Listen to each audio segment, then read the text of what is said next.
একজন স্বামী কখন সবথেকে বেশি মিথ্যা কথা বলে? আনিকা 7 মাসের গর্ভবতী ছিল। ডাক্তার তাকে একদম টেনশন করতে বারণ করেছে, কিন্তু সেই সপ্তাহেই তার স্বামীর চাকরি চলে যায়। স্বামীর পকেটে অল্প কিছু টাকা ছিল। সে বাড়ি ফেরার সময় ভাবছিল আনিকা যদি জানতে পারে তাহলে সে টেনশন করবে।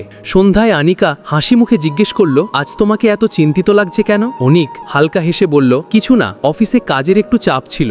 আর হ্যাঁ, তোমার জন্য ফল এনেছি, খেয়ে নাও। সারা রাত অনিক ভাবল কাল কি বলবো। সে সিদ্ধান্ত নিল সত্যিটা এখন আনিকাকে বলবে না। পরের দিন সে অফিসে যাওয়ার অজুহাত দেখিয়ে সারাদিন চাকরির সন্ধান করল। সন্ধ্যায় ফিরে এসে জিজ্ঞেস করল, আমাদের সন্তান কেমন আছে? আনিকা হেসে বলল, আমরা দুজনেই ভালো আছি, কিন্তু তোমাকে ক্লান্ত লাগছে কেন? অনেক মুচকি হেসে বলল, তোমাকে দেখলেই সব ক্লান্তি দূর হয়ে যায়। কয়েক সপ্তাহ পর অনেক নতুন চাকরি পেল। তখন সে আনিকাকে সব সত্যি কথা খুলে বলল।